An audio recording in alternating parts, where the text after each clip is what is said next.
Good morning, everyone. How are you today? Welcome, welcome, welcome. My name is Trina Edwards, and I am the host for today. Today, we are going to be talking about paperwork. I come on here today for a few minutes to talk to you about your getting your registration and your paperwork in order for those of you who are interested in starting your food truck business. Okay. So if you would be so kind, go ahead and share the broadcast so that we can help some entrepreneurs out here get up and running. And as you are doing that, I'm going to try to get a couple of these devices running so I can see you as you come in, okay? So as you are coming in, also, would you do me a favor and let me know where you are viewing from? All right. Let me know where you're viewing from. Also, if you have not done so already, make sure you give StreamYard the opportunity to be able to have access to your information so that I can see your comments. Okay, that's why I have this other device up and running. Can see. Uh oh, let me turn this down. Okay. That did not work well. Okay, I think I got you going here today. But like I said, my name is Trina Edwards, and I help single moms to restore hope and to overcome adversity through culinary experiences. And during this season, we are talking about how to get your food truck business up and running properly, effectively, legally. Okay, that is what we are talking about. And today we are talking about registrations and paperwork. So if you know someone who is interested in this, getting a food truck business up and running and or catering, then please tag them in this broadcast. This is going to be very valuable. A lot of you have been reaching out about the complex difficulties, the wording, how to fill out the paperwork and all that. So you want to stay tuned and watch this broadcast, okay? I don't intend to be here for you long. All right, so let's get started. I'm going to share with you about 6 things that you're going to need. Excuse me.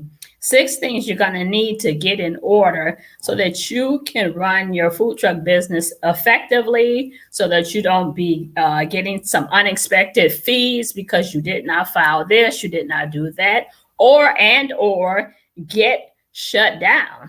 Just get shut down until you get everything properly as the way the state, the city wants them to be. Okay, that can be costly in many different ways. That can cost you for the fees that they will charge you, and that can cost you money that you're losing because you're not able to be up and running. Okay, so let's get started. I want to tag some few people here real quickly. If you give me just a moment, tag my tribe so they can come on in here and see what's going on today, okay? So I think that's it. I can see you okay. I can see the comments. I say welcome, welcome, welcome. All right. So here we are.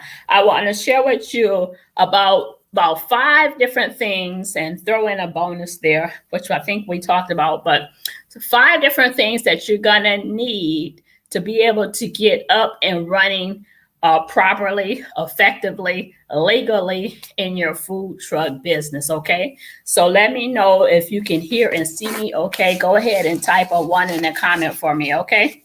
So the first thing you're going to need to do after you have got your funding, after you have figured out where you're going to get your funding and how you're going to get up and running, you're going to need to make sure that you have went and got in.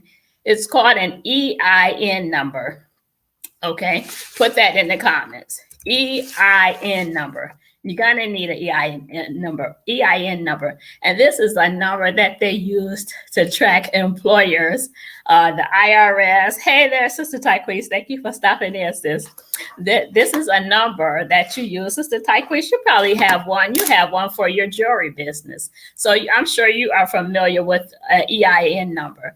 You're gonna need that. The IRS wants you to have that so that they can be able to track you, okay? There's no way of getting out of it if you're gonna run effectively and legally. I keep saying legally, okay?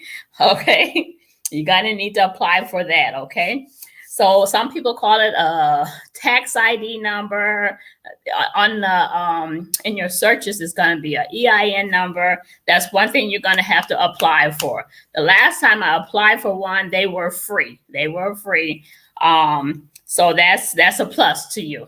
All right. The second thing you're going to need is you're going to need to apply for a state tax tax number. Okay. Apply for your tax. It's called sales, use, and withholding. That's what it's called. Sales, use, and withholding. Okay. And I have a form here that I don't know if you can see it, but this is the form. This is how it looks. Hopefully you can see it. But there's a couple of different ones. Okay. As a food truck business owner, you may be running seasonally. You may be in business just during the season. So you're going to have to file taxes like monthly or quarterly. Okay, we do ours monthly. So what you're gonna end up doing is you're gonna tally up how much you have earned for that month, and you're gonna have to file taxes on a monthly basis. And even if you are seasonal and you do every month, then you have to go back and do an annual report, an annual tax return. Okay, so this one here, it says annual. This one here says annual, okay? That's what you're gonna have to do.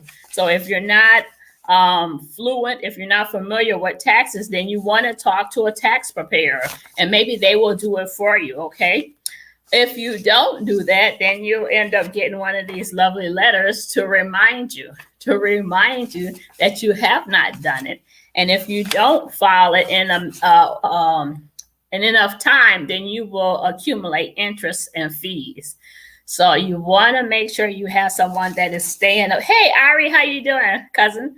You want to make sure that you are staying up and running on that paperwork, because those taxes, they can grab you in a way that you don't want them to grab you. Okay. So that's the second thing I want you to make sure you have. Now you want to go apply for your food permit.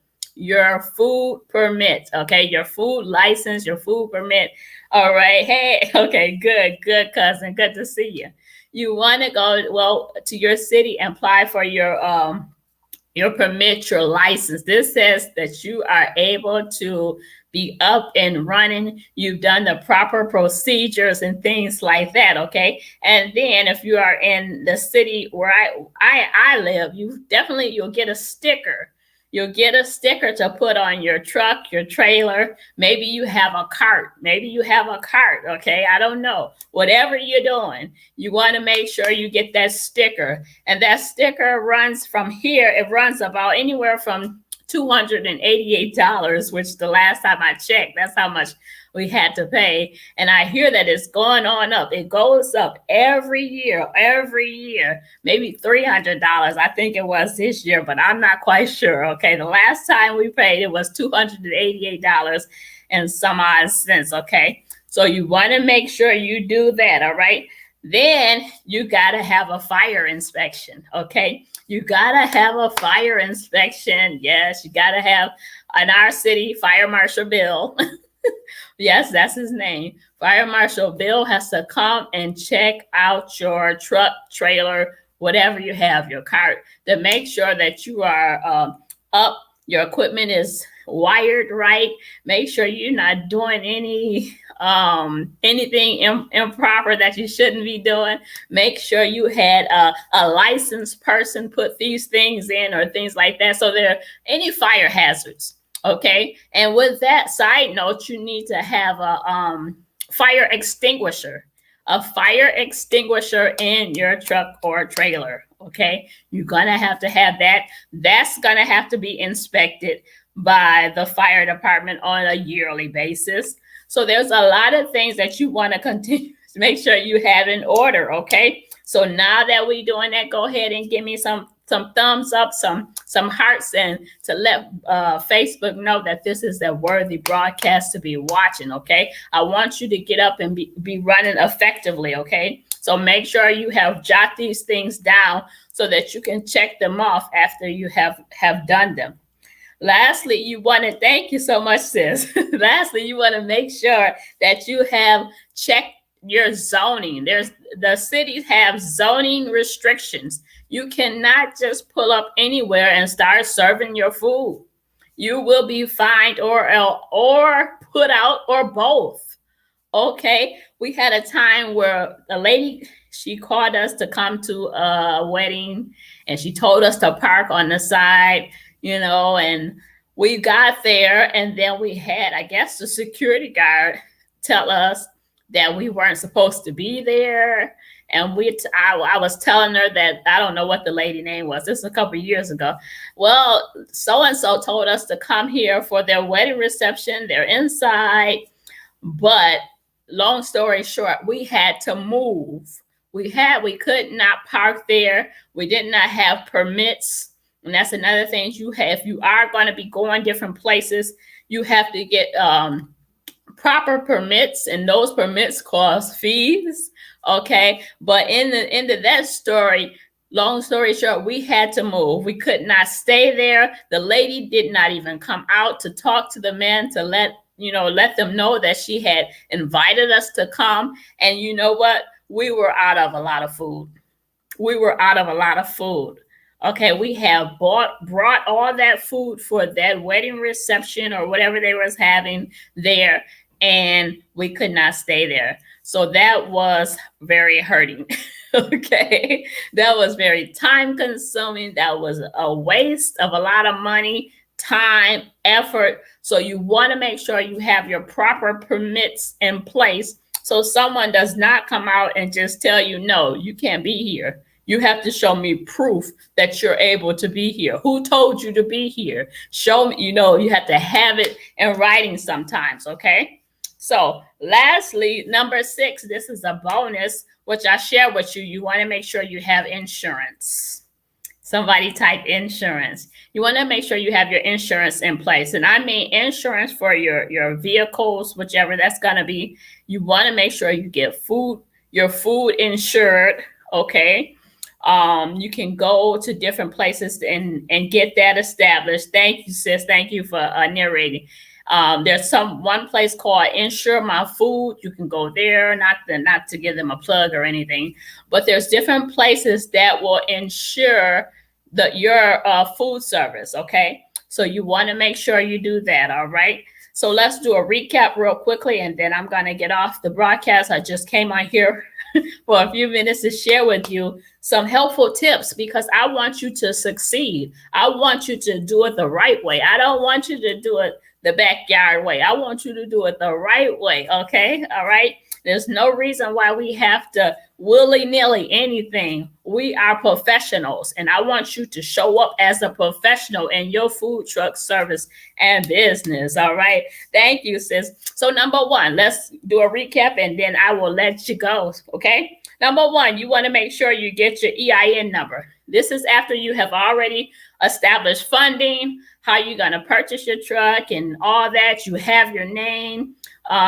You have your menu, and next time we're going to talk about what you need to go alongside of with your menu next time we come on here. Okay, so you want to get your EIN number, your federal tax ID number. You got that in check, right? Number 2, you want to get your tax.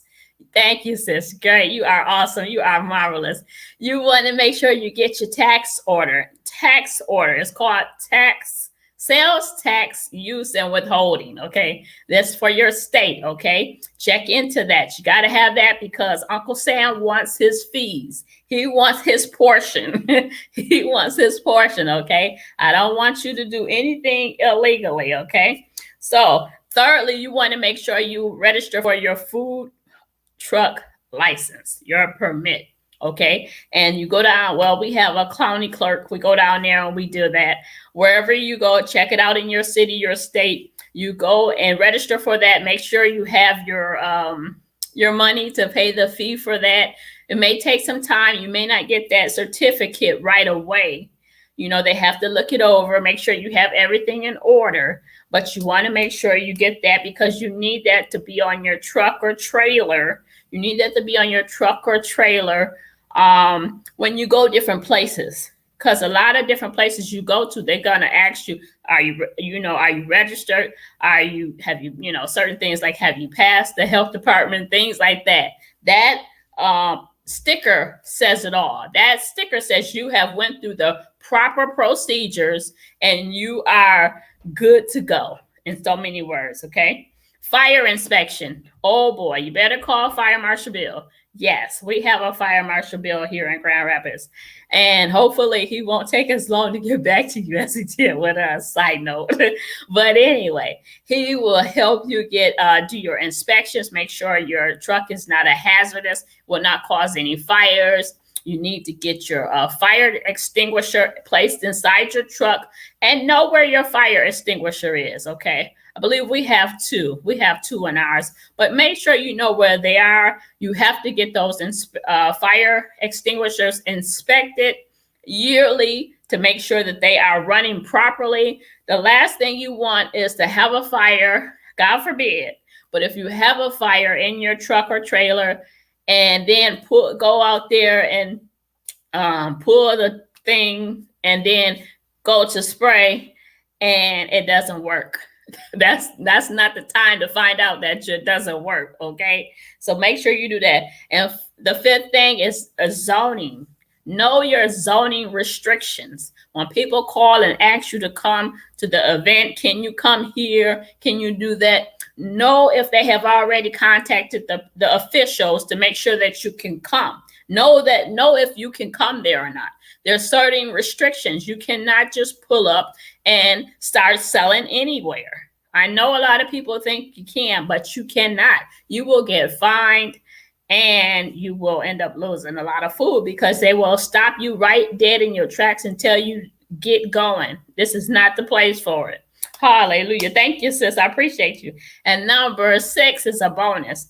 You already have your insurance, right? Right. Okay. Make sure you get your insurance. Insurance for your vehicle, insurance for your food trailer, and insurance for your food. Okay. Just in case something happens that, I don't want to go that way. Hopefully it doesn't, but just to make sure you're covered. Okay. And remember, one of the broadcasts I share with you, a lot of times you will definitely need to have that insurance number handy because a lot of events want you to add them to your insurance as a rider to make sure that they are covered when you come to do their events. Okay, they want their place to be covered, okay, by your insurance. So make sure you keep that insurance number handy because you will be calling it a lot, or either nowadays they have a way where you can update it and add things online so you don't have to call them all the time. But for those of them who like to talk to people in person, make sure you have that number handy. So that is my valuable, helpful tips today that help you get your food truck business up and running effectively, properly, and legally. Okay, so that is the main thing. All right, that is it. If you have any questions, if it seems so confusing and overwhelming, then I encourage you to reach out to me at bit.ly/Trina. Let us talk and schedule a strategy session. They're only $97. We will brainstorm and I will help you get you up and running effectively. If you need help with filling out your paperwork, and then I can help you do that. Okay. So that'll be a separate fee, but I can definitely help and lead you in the right direction, okay? Because I want to see you winning out there, all right? That's it for today. I look forward to talking with you soon. Bye-bye. Thanks, Sister Tyqueez. Love you bunches.